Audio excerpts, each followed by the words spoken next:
and this is Intel's App Innovation Contest 2013, and we're thrilled to have a video chat here with Richard Tate from HopeLab to talk with us about their amazing work in this space and perhaps provide some inspiration to other developers who are looking to create a difference with software, which is really what we're talking about. Thanks again for joining us, Richard. Yeah, pleasure to be with you. HopeLab is a nonprofit research and development organization. We were founded in 2001 by Pam Omidyar, who's the wife of eBay chairman Pierre Omidyar. And Pam really had a vision for, at that point, using game technology to support young cancer patients through their illness. Today, we really think of ourselves as harnessing the power and appeal of games and technology to improve human health and well-being. What if you could put kids in front of a computer game that gave them the experience of blasting away cancer inside the body? How might that change their relationship to their treatment? Would it even change their behavior as patients? Would they comply more consistently with their treatments? How might that experience actually improve their health and well-being? And she founded HopeLab to explore whether or not a game could actually do that. The game eventually became Remission. In addition to developing the game, Pam supported the research of how remission actually affected the behavior and the health of players. The data that we published in 2008 in the medical journal Pediatrics demonstrated that kids who played remission actually stuck to their treatments more consistently, and they boosted their sense of self-efficacy, their belief that they could fight their cancer. And that was really critical in driving behavior change that ultimately led to better health. Zamsi is basically an activity meter that measures how much kids are moving around, and a motivational website that provides incentives and rewards to keep them moving over time. And the ultimate goal of that product is to increase physical activity and really to shift kids' attitudes and behavior about what it means to be active in daily life. It's not just for jocks or kids who are inclined to sports. It's really for people to think differently about what it means to move. And that's something, again, that technology can do really well, even though it's counterintuitive in that particular context that technology is going to get you moving more. Our results with Zamsi were similar to what we saw with Remission, in that we saw in a randomized controlled study, kids with Zamsi were moving around about 59% more than kids who didn't. And that's a huge change in behavior. And now that business, we spun Zamsi out as a social enterprise. They are now making and marketing that product and working with healthcare providers in the clinical setting, schools, after schools programs to provide that product to kids. HopeLab was named Social Enterprise of the Year by Fast Company. Tell us why. Why were you given that amazing honor? Yeah, it was a great honor, and I love Fast Company, so that was, for me, personally really exciting. So Fast Company recognized that not only had HopeLab created a game that was designed to support young cancer patients, but we'd actually invested in research to demonstrate how that game actually impacted health, and ultimately created what we see as a recipe or a template that other people can use to create apps and technologies that support health. And namely, that's really about understanding your target audience, really understanding the needs of the customer, designing to address that, and creating something that's fun and truly engaging for them. We think a lot about how social and psychological experience, which technology does a great job of mediating, whether it's social connection or in the game context, fun, excitement, how that translates into behavior change and ultimately physical health.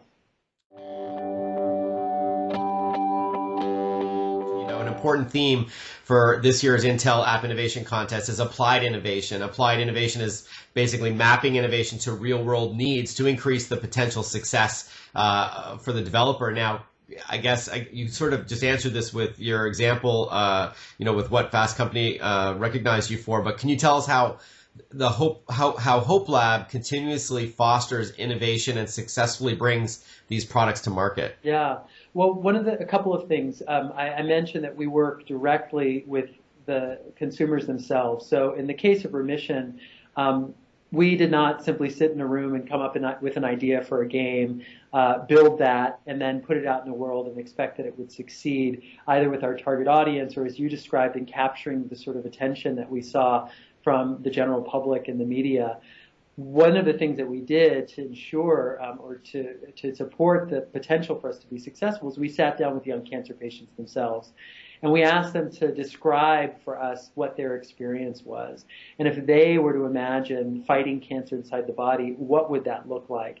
And we really brought them in as collaborators with us to understand their particular needs. We knew from the science and from the literature what we needed to have them do as patients.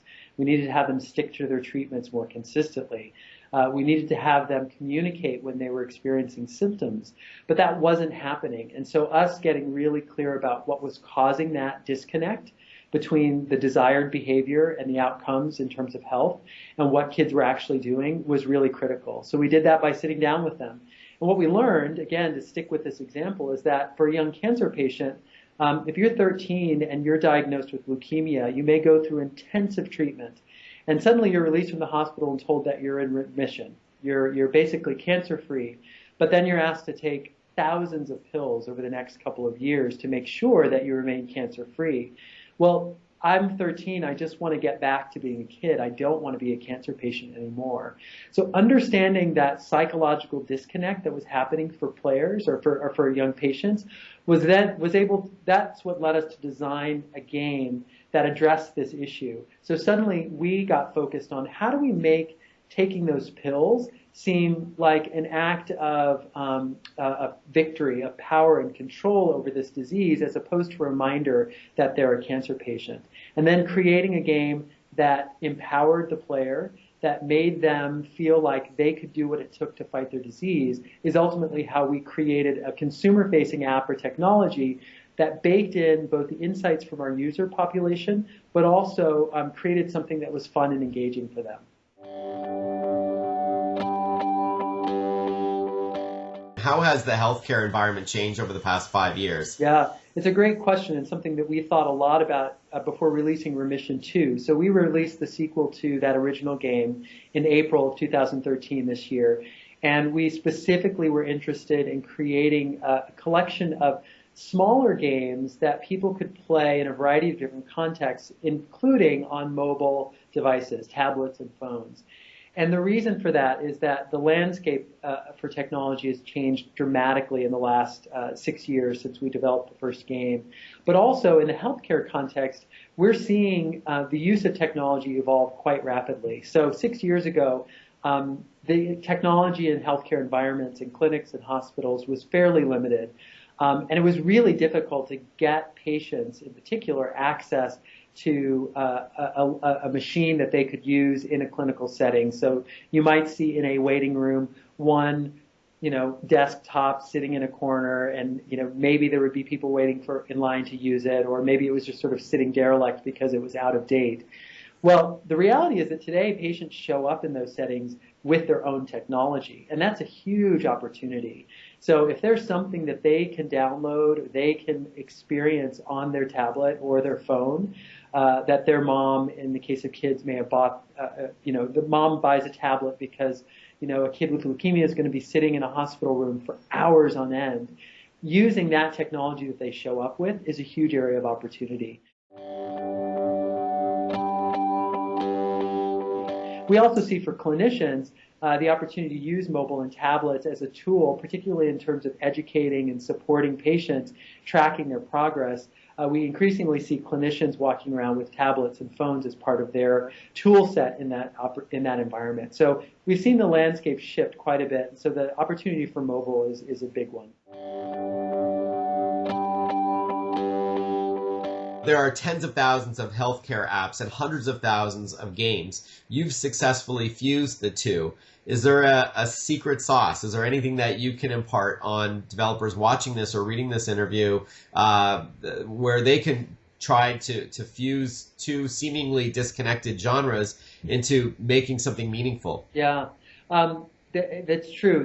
They are seemingly disconnected, and certainly in our experience, particularly with the first Remission, talking to healthcare folks about games was like speaking a different language. And talking to gamers about designing for cancer patients just felt completely nonsensical. And I think the moment has changed, and I think people are thinking about technology differently and opportunities for games to have impact beyond entertainment, in part because we've got a generation of professionals and consumers who grew up with games, and not just console games or, massive multiplayer online games, casual games, mobile games, Bejeweled, Angry Birds, everyone is a gamer today.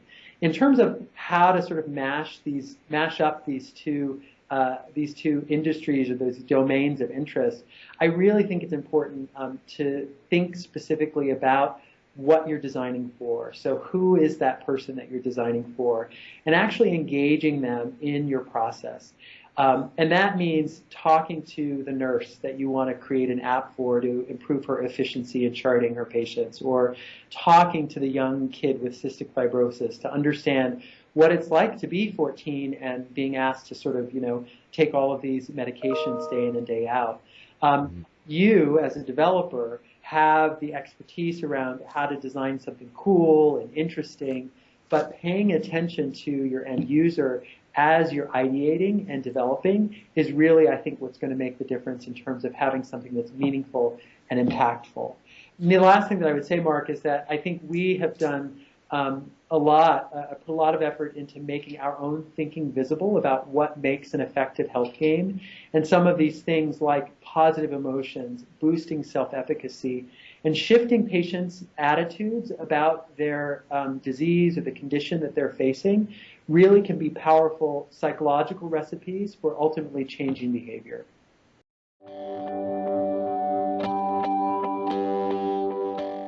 When it comes to healthcare app innovation, what should developers be thinking about? Are there any trends that they can embrace, or is there an area that you feel is lacking right now? Well, we believe deeply in the power of play, and that fun should be first. And whether it's capital F fun as in a game, or whether it's just something that's fun and delightful and engaging, I think kids in particular, but consumers generally, are looking for things that are delightful and interesting and new. And so I think looking for ways not just to display data or information back to people, but to create an experience for them that gives them a sense of positive emotion as they engage with the product, that's really critical. And it's something that we've seen with the redesign of the remission games, is that amplifying that positive energy when people access the technology is really critical. In the gameplay scenario, that means a quick opportunity to level up and win and get an early success. But you can imagine in any app-based experience, unlocking something, discovering something, just a sense of delight and discovery that really gets people engaged, I think, can be really powerful. The other is this, again, as I described, this sense of agency or control, and creating experiences that really allow the consumer to feel like they're in the driver's seat in some way. I think that that's the kind of experience that ultimately creates a different experience for the user that ultimately supports their ability to engage in their health. True innovation is not necessarily the Silicon Valley hockey stick that venture capitalist investors look for sometimes. Having true social impact sometimes requires us to think longer. And I give Pam Omidyar, our founder and board chair, a lot of credit for her perseverance and her patience in creating a product that in the early stages, when it was just an idea, very few people supported. Oh, that sounds bizarre, a game to fight cancer. Cancer is serious. Why are you thinking about games for cancer? Fund a drug that might be developed. I think thinking deeply about what the impact is that you want to have, and really then the patient effort that it takes to make that a reality, and then allowing that to percolate and to sort of affect user by user over time is it's not easy to do, again, in a world of immediate gratification, but I think real meaningful impact sometimes means thinking longer. Richard, thank you very much. I appreciate your time and your insight, and congratulations on all your successes at HopeLab. We can't wait to see what's coming next. Thank you very much, Richard Tate from HopeLab. Thanks again. Thanks, Mark.